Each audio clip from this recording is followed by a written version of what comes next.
Agora no Viva Cidade. Entrevista com os candidatos a prefeito de Bauru. A postura de cada candidato frente ao seu voto. Nossa prestação de serviços ao eleitor bauruense. Uma iniciativa 96 FM e Jornal da Cidade. Com o apoio da Rogério Lopes TV. Começando.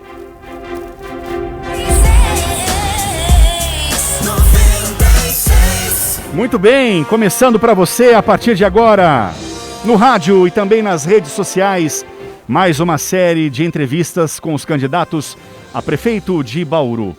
Além do rádio, você nos ouve e nos vê através das nossas plataformas digitais, no Facebook da 96 FM e também do Jornal da Cidade. Por isso que é muito importante que você compartilhe esse conteúdo para que mais pessoas tenham acesso às informações do candidato à Prefeitura de Bauru para 2021. Portanto, então não deixe de compartilhar essa live, porque é muito importante. Esta série de entrevistas também contam com o apoio da Rogério Lopes TV em áudio e vídeo. Lembrando que a ordem dos candidatos já foi definida em sorteio prévio entre aí todos os representantes desses partidos a candidato à prefeitura.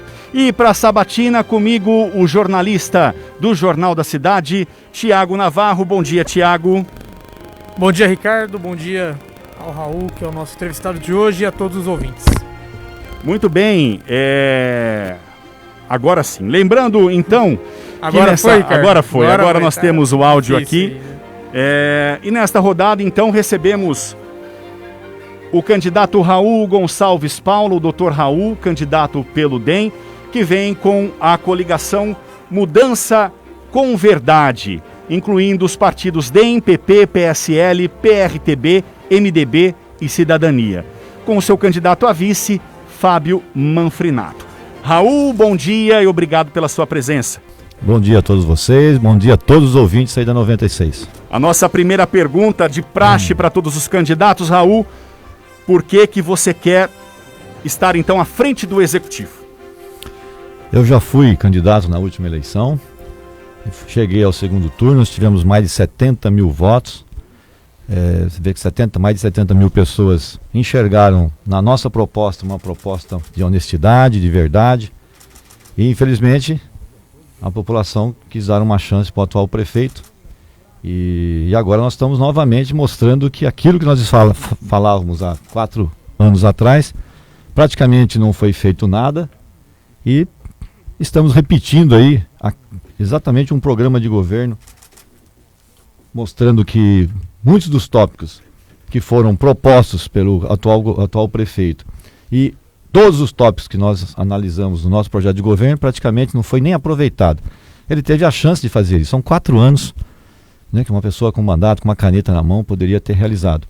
Eu estou aqui exatamente para representar uma grande parcela da população que está assim abismada com a morosidade que a prefeitura tem em dar as respostas necessárias para a população. Eu sou médico, já 35 anos aqui na cidade, nasci aqui, tenho 2 filhos e eu tenho condição de estar ajudando não só os meus filhos nessa parte, porque se a cidade vai bem, eu tenho condição de manter os meus filhos trabalhando aqui na cidade. Eu não gostaria de perdê-los no mercado de trabalho para outras cidades. E assim é para todos os moradores de Bauru. Se você der condições para que a cidade cresça, ela tenha condições de trabalho para todos os jovens que estão chegando aí na cidade e entrando no mercado, estão tentando ser empresários, os que querem montar suas startups, os que querem fazer o sonho, realizar os sonhos da vida deles. Eu quero exatamente fazer isso, fazer com que a cidade ela dê oportunidades a todos, que ninguém quer ter os filhos fora da casa. É aquela questão de pai, né? O pai gosta de ter os filhos perto do ninho, né? E para isso a gente precisa de ter oportunidades, senão as pessoas vão ter que sair da nossa cidade para ir para outra. É o contrário. Bauru sempre foi um polo de atração de mão de obra, né? E nos últimos anos ele vem perdendo esse polo, né? Ele vem perdendo para cidades vizinhas. Nós temos aí exemplo, por exemplo, Lençóis Paulista, né?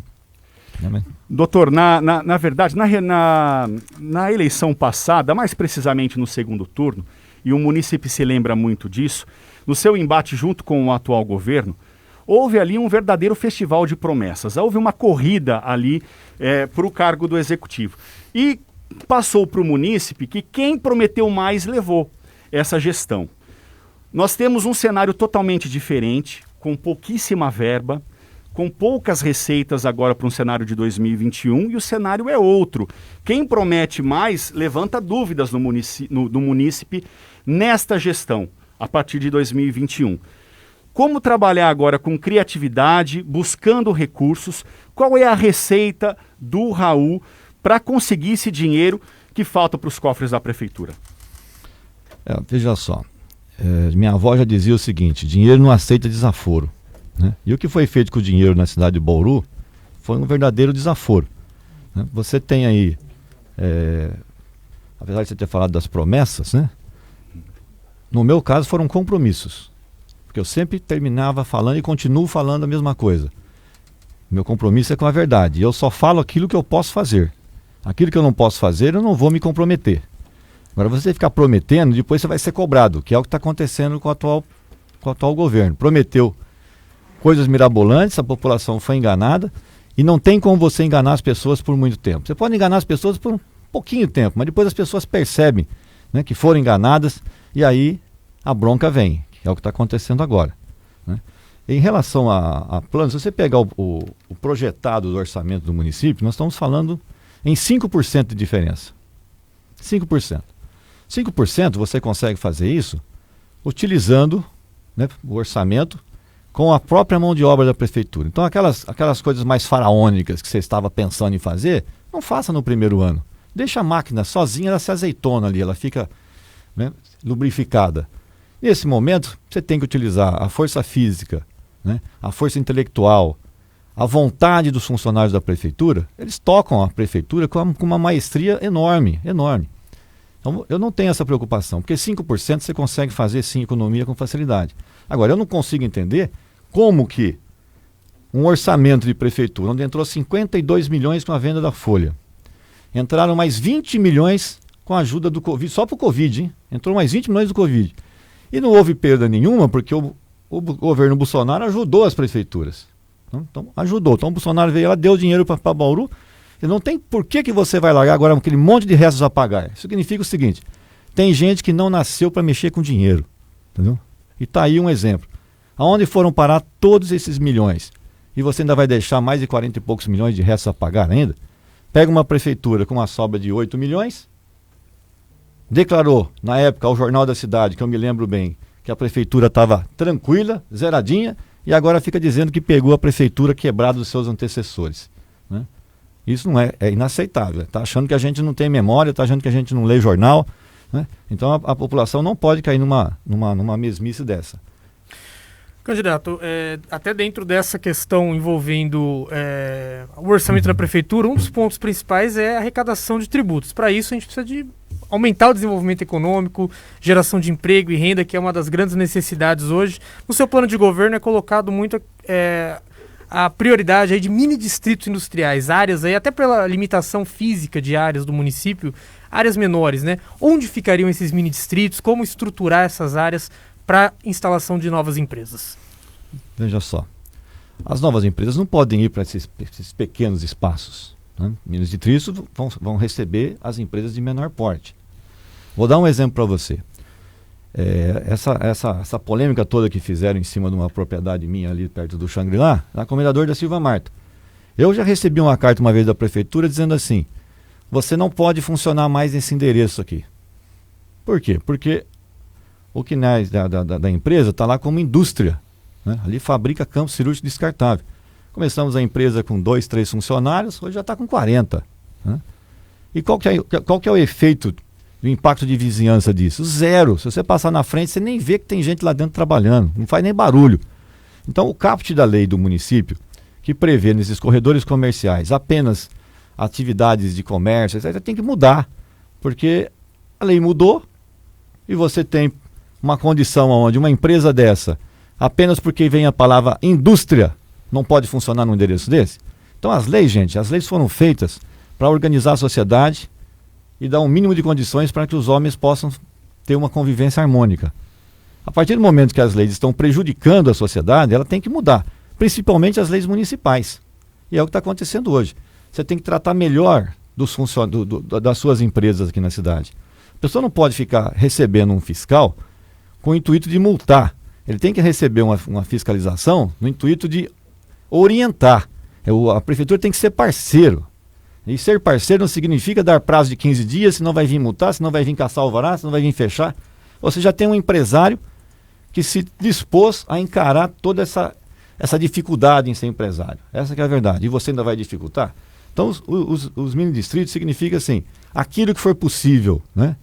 Mudamos a lei, aquilo que é possível nos corredores comerciais, você tem que liberar.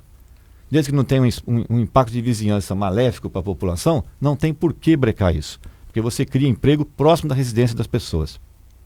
Em relação às grandes empresas, você não pode esquecer que políticas de incentivos, de desconto de ICMS é a melhor coisa. Nós começamos a falar isso, já vi o outro candidato agora também repetindo isso. Teve 4 anos para fazer isso. 4. Qual que é a dificuldade em ter feito isso lá atrás? A dificuldade é que não tinha ninguém com proatividade para fazê-lo. E você sabe como é que funciona essa parte de incentivos de ICMS? Vamos supor que uma empresa venha se instalar aqui. Ela vai fazer um investimento. O município tem direito a 25% da arrecadação do ICMS que ela proporcionar ao Estado. 8% disso, né, chega a cerca de 30%, você devolve para a empresa. Então ela sabe que ela vai fazer, por exemplo, um financiamento, ela vai pagar com a própria geração de renda dela. Ah, mas estou abrindo mão de receita? Não, porque de imediato você está criando vagas de emprego. Você já está tendo esse benefício. E a partir do tempo, na hora que passar aquele tempo todo ele ter feito a reposição do seu investimento, o município volta a receber totalmente. Mas aí a empresa já está instalada, né, já está tendo lucro, ela não vai mais querer sair daqui. Então, são políticas que deveriam já ter sido implementadas lá atrás. Esse projeto de corredores comerciais, Raul, foi discutido exaustivamente no Legislativo esse ano, também nada foi avançado. Qual que é a perspectiva de destravar esse projeto junto ao Legislativo, já que também tem uma outra,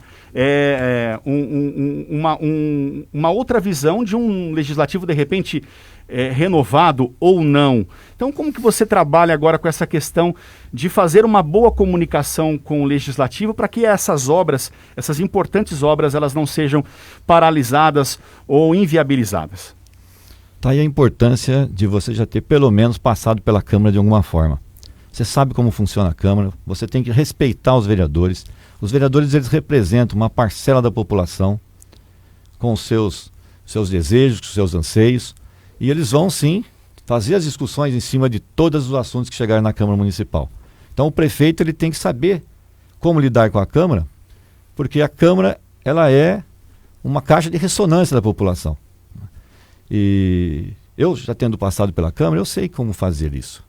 Eu sei respeitar o vereador, porque eu já estive lá. E não tem vereador que não quer o bem da cidade. Você pode ter certeza disso, mas você tem que explicar, você tem que mostrar os números, você tem que mostrar que a ação daquilo ali vai beneficiar o grupo que ele representa, aquela parcela da população que ele representa. E não é diferente em relação aos corredores comerciais. As cidades de Bauru, a grande fatia de arrecadação dela está em cima exatamente da parte do comércio, gente. Você pode ver todas as arrecadações. Eu tenho os números aqui, eu posso mostrar para vocês, na hora que vocês forem ver, ganha sim de 3 vezes mais a arrecadação em cima disso. Então, você não pode tratar o comércio da forma como foi tratado. Inclusive agora durante a pandemia. Como que você trata um mercado de uma forma e você trata o comércio local no centro da cidade de outra forma? Então foi tudo na contramão, né? Tudo na contramão. Em vez de você chegar a esticar o horário do comércio, você restringia o horário do comércio. Tinha que organizar da mesma forma como organizou os supermercados, né? E aí vai, viu? Candidato, em relação à área da saúde, o senhor coloca novamente no seu plano, assim como foi colocado em 2016, a proposta do Hospital Manuel de Abreu ser um hospital voltado para o idoso, um hospital do idoso, né? Ele é um hospital que é gerido pelo Estado, né? Como é que funcionaria isso? Ele viria para a prefeitura, vocês fariam um convênio ou seria um convencimento aí que seria tratado junto ao governo estadual? Veja, a prefeitura de Bauru não tem caixa para assumir nenhum hospital. O atual prefeito já fez uma falácia muito grande quando ele quis prometer ao Estado que ele ia assumir o hospital de base. Quer dizer, dá para assumir o hospital de base? Dá, se o dinheiro vier junto. Então, se a FAMESP ela recebe 9 milhões de reais para poder tocar o hospital, como é que você vai querer pegar um hospital com 2 milhões e meio?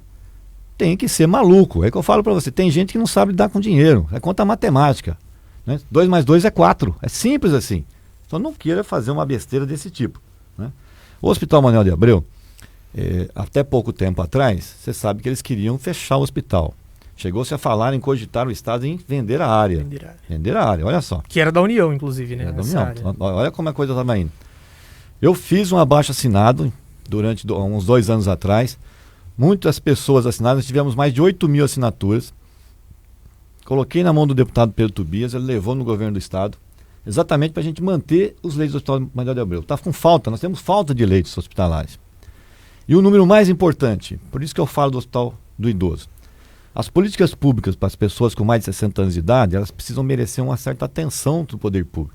Porque hoje em Bauru nós temos 23% da população com mais de 60 anos de idade. Isso equivale a 83.117 pessoas. É muita gente. Muita gente. E somente uns 30% disso está conseguindo pagar um plano de saúde, que o plano de saúde nessa faixa etária, né? Quem é idoso está me ouvindo, quem está ajudando a mãe, né? Porque os filhos também ajudam a mãe pagando um plano de saúde, sabe o quanto custa um plano de saúde para a pessoa mais idosa. Então é uma faixa etária que, se eu estou falando em 30%, eu estou dizendo que 60 mil pessoas dependem exclusivamente dos recursos públicos do SUS. E existe uma série de patologias, série de doenças, que elas incidem mais nessa faixa etária. Né? Eu elenquei lá atrás 10 delas e mostrei, por exemplo, vou dar um exemplo na minha área, eu sou oftalmologista. A 10ª doença que mais incide nos pacientes idosos é a catarata. Todos teremos catarata, mas acima de 60 anos de idade, é certeza que vai ter. E aí é uma questão de tempo para que você tenha necessidade de fazer uma cirurgia de catarata, entendeu? Com a velocidade que está sendo feita as cirurgias de catarata na cidade de Bauru hoje, você vai levar 17 anos e 1 mês para poder operar todo mundo. Sem contar aquele grupo que vem chegando também, que vai ficando idoso. Quem está com 50, hoje 50 anos, daqui a pouco, daqui 10 anos você está lá. Mutirão de cirurgias aí. Né? Então é muita gente. Você tem que fazer com que o Estado enxergue os indicadores técnicos em cada área. Eu não preciso de ficar contando quem tem a doença. Já existem os indicadores técnicos, pelos estudos técnicos, e eu já sei que a incidência de catarata é X. Então eu preciso ter uma política voltada nessa área. Eu sei que 6% das pessoas com mais de 65 anos de idade podem ter aneurisma abdominal. Então essas pessoas têm que fazer um ultrassom abdominal a cada 6 meses. Eu sei que tem o CA o câncer de mama nas mulheres acima de 40 anos de idade, tem que começar a pensar em fazer acima de 50, então, obrigatório. Então, veja, são muitas patologias. O Hospital Manuel de Abreu, ele está vocacionado agora, enxergaram que as unidades de cuidados prolongados poderiam funcionar lá. Então, hoje eles estão com essa ideia de fazer aquela coisa de longa permanência. Exemplo para vocês que estão me ouvindo. Eu tenho uma pessoa que faz um derrame cerebral. Tem aqueles que saem sem sequela, mas tem aqueles que ficam com sequela de não conseguir deglutir, não conseguir engolir a comida. Então, não é com uma internação de 15 dias que ele vai ter condição de ir para casa. Ele precisa de ter fisioterapia, ainda fazer uma sustentação de alimentação por sonda. Então, esse hospital conseguiria manter, é uma portaria do governo do federal, manter essa pessoa internada por até 120 dias. Para a gente ser um pouco mais rápido, agora faltam mais 10 minutos de entrevista e tem muitos outros assuntos, Raul. Em relação à nossa crise hídrica, estamos enfrentando uma crise hídrica nesse momento. Nós temos um plano diretor de águas que foi desenvolvido lá na gestão do Rodrigo Agostinho. Inclusive, pagamos caro por esse plano. Concordo. E esse plano parece que não foi desenvolvido nem na gestão, principalmente na segunda gestão do Rodrigo, nem essa gestão do prefeito atual. Parece que não há uma predisposição em seguir à risca, né? Principalmente ali troca de hidrômetros, caixa d'água para as pessoas em vulnerabilidade social, né? E só se falam em construção de poços. E parece que o Batalha ficou meio esquecido. Né? Qual que é a ação efetiva do seu mandato em relação à preservação do Batalha e também ao uso desse plano diretor de águas? Veja, não é que o Batalha tem que ficar esquecido, né? É que a solução para o Batalha é uma solução um pouco mais longa, né? E a falta d'água urge, né? Você tem a pessoa precisando de água ontem.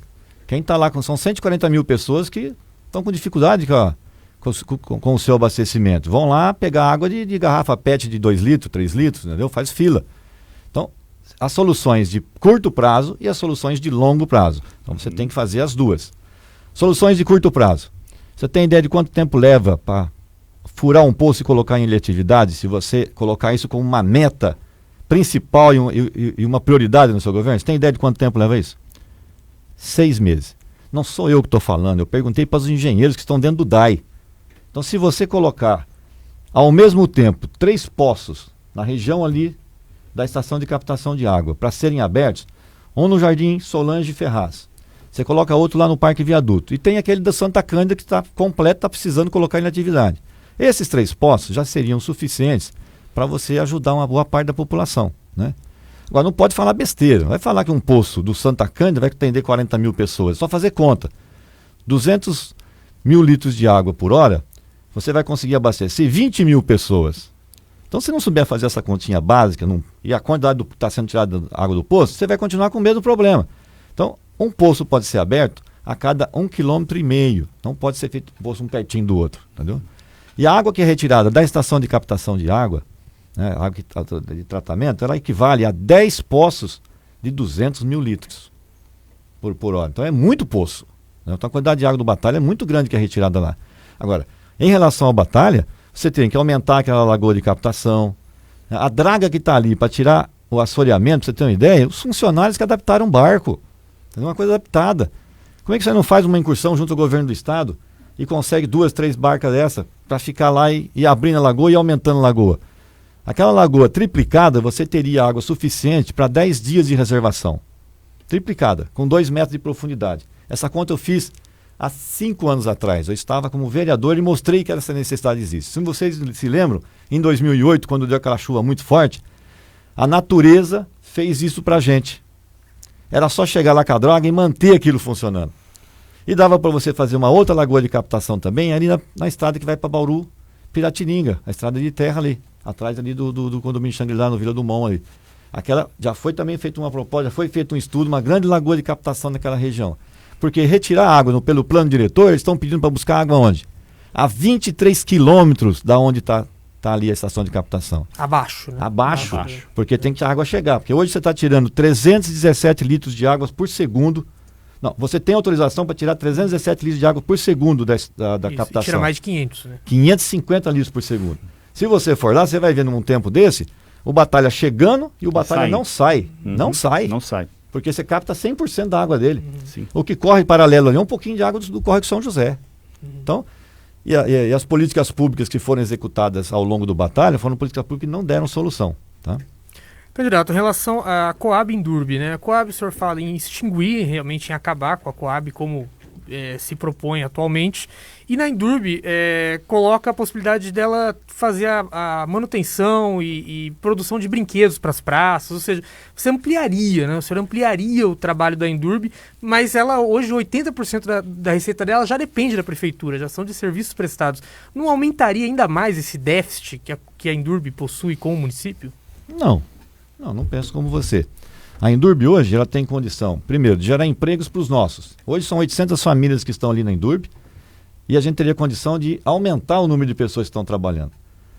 Eles estão com déficit hoje lá de 29 coletores, para você ter uma ideia. Então as pessoas estão fazendo da tripa coração para poder captar o lixo da cidade, né? Você falou em relação às praças. Por que razão? Você vai fazer um brinquedo desse das praças, é 30, 40 mil reais de investimento do município. Esse dinheiro vai para fora da cidade. Eu chamo isso de dinheiro quente. Se eu tenho o dinheiro que chegou na cidade, eu tenho que tentar mantê-lo a qualquer custo dentro da cidade.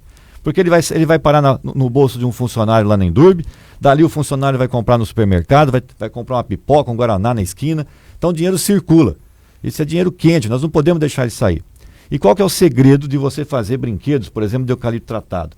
Eu tenho condição de montar uma empresa dentro da Indurb para que esses brinquedos sejam feitos, manufaturados ali. Eu vou ter velocidade de instalação, eu vou dar emprego para os nossos, eu vou melhorar a receita da Indurb e, além de tudo, na hora de você fazer a manutenção, é só você deixar tudo por módulo, você vai lá, tira uma peça de uma gangorra, já traz outra, já instala. Então, isso tem uma velocidade incrível, né? Em relação, o que foi a outra pergunta? O déficit, né? Que isso poderia gerar ainda mais, porque a Indurb hoje ela não vai gerar apresenta déficit, né? Só gera déficit quando você não tem a receita, né? Você tem um custo e você vai ter uma venda.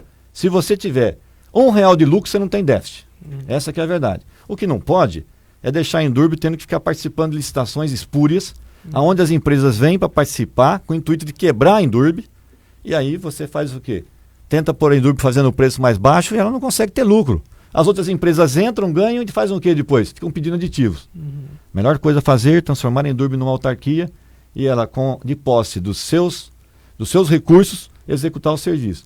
A Endurbe hoje, poucas pessoas percebem, mas quem que faz todas as placas de sinalização, os semáforos, é tudo feito dentro da Endurbe, gente. A Endurbe presta muito serviço para a prefeitura.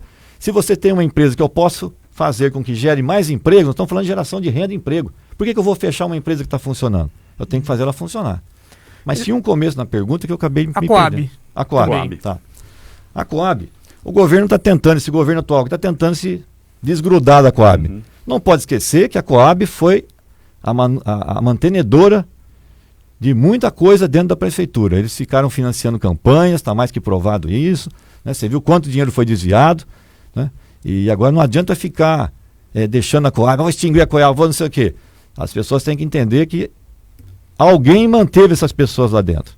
Tá? E essas pessoas que mantiveram essas pessoas lá dentro, no caso estou falando do Gasparini, estavam ligadas diretamente ao governo. Então o governo não vem querer colocar o lixo debaixo do tapete não, porque nós estamos atentos. Mas essa conta automaticamente vai para quem ocupar a cadeira do Executivo para 2021. Não tem dinheiro, a conta é astronômica. Como resolver essa equação, Raul? Então, ó, foi colocado isso como urgência há mais de 4, 5 anos atrás. Na época, eu fui para Brasília, nós negociamos essa dívida, foi colocada a faca no pescoço dos vereadores para que aprovassem aqueles financiamentos todos para poder serem feitos pagamento. Não foi feito R$1 de pagamento. R$1. Você tem uma dívida com a Caixa e você tem outra dívida com as construtoras. Bauru responde, como acionista, por 73% disso. Não esqueçamos que essa empresa ela tem um capital social. E no capital social eu respondo pelo meu capital social. Então a Coab hoje consegue pagar essa dívida por mais 1 ano, 2 anos. E depois? Vai sobrar só para a prefeitura? Não pode sobrar só para a prefeitura. São 73%. E os outros 23%? Essas pessoas têm que ser chamadas à lide. Bom, a gente vai entrar nas considerações finais e eu acho que junto, candidato, o senhor poderia falar um pouco sobre que há um pedido dentro da sua candidatura de impugnação impetrado pelo PT. Como que o senhor está se defendendo, né? Como que o jurídico da sua campanha tem se defendido e acho que depois já parte para as considerações. Já para as considerações finais. Por favor, então, candidato. Eu quero mandar um recado aí para os meus opositores. Eu estou fazendo uma campanha limpa, tranquila, propositiva. Mas também estou preparado para ser crucificado em praça pública. Né? Já preparei minha família, estou preparado emocionalmente. Não vai ser essas brincadeiras que as pessoas vão querer tirar eu do páreo. Vamos ganhar a eleição com o voto popular. Eu acho um disparate o que o Partido dos Trabalhadores e o Rede está fazendo. Eles deveriam dizer o seguinte, ao contrário, eu me afastei lá do base para não criar exatamente essa polêmica, dizer que eu estaria operando as pessoas e me beneficiando disso. A hora que você pegar a defesa que vai ser feita, você vai ver que eu não precisaria ter me afastado. O médico que trabalha no SUS não precisa se afastar. Eu me afastei apenas para evitar esse tipo de situação. No entanto, o PT, que fala que gosta de ajudar os pobres, tinha que ser o primeiro a falar para mim assim, doutor, por favor, se mantenha lá atendendo, porque a população precisa do senhor lá atendendo. Mas não, ao contrário, eles vêm e querem fazer para colocar a faca no pescoço. Não sabem nem entrar com uma ação, essa que é a verdade. Pode ver que a justiça devolveu, agora tornaram a corrigir, né? Uma coisa muito feia. Vamos ganhar a eleição, gente, no voto. É assim que se ganha a eleição. Tá certo. Encerramos aqui então mais uma série de entrevistas com os candidatos a prefeito de Bauru. Muito obrigado ao Raul pela participação. Lembrando que o nosso próximo encontro é amanhã com a candidata pelo Patriota, Suelen Rosim. E você compartilhe esse conteúdo para que mais pessoas tenham acesso às informações dos nossos candidatos aqui em Bauru. Todo o conteúdo se encontra no Facebook da 96 FM e também do Jornal da Cidade. Agradecemos a você pela audiência. Até amanhã. Tchau, tchau.